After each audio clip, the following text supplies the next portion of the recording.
Okay, so this is part 2 of this devlog series, and I'm showing how I was able to fix the previous this saliency tracking problem. So first we can set some values here that we want to plot. Let's select some of these.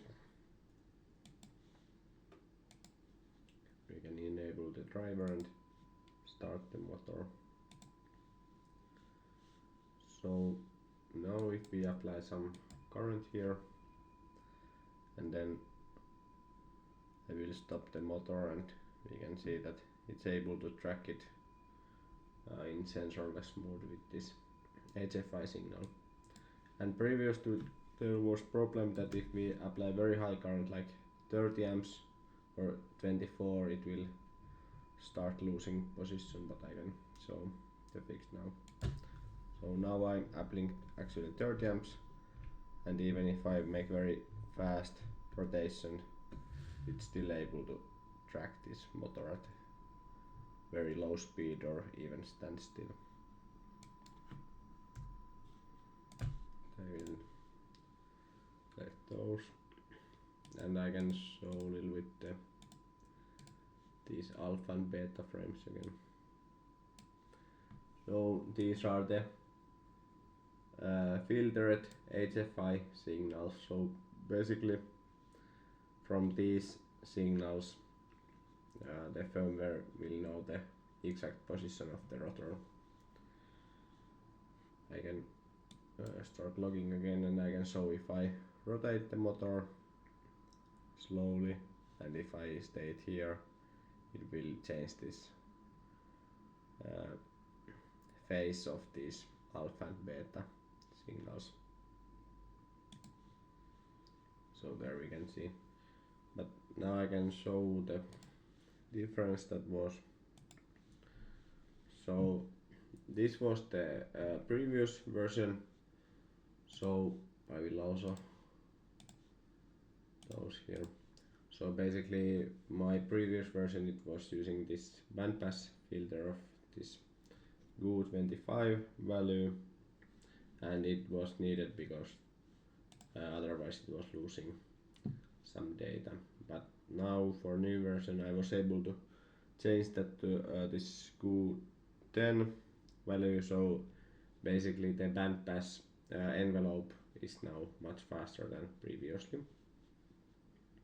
But the main difference was this, that on previous version I had this shorted path function after this arctan, but now for new version there is arctan, and after that it will go to this PLL loop, and it actually has the like own saliency parameters for the PLL, and after that it will go to the shortest path function, and then we get this HFI angle.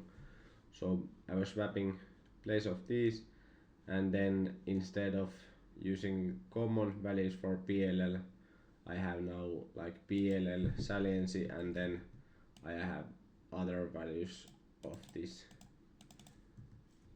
for EMF tracking because the saliency tracker is working at low speeds. It will have this slower and smoother parameters. So this would be EMF angle. So this is from the back EMF, and these values, they will go to this so-called agnifuser. So this is something that is combining these two angles. So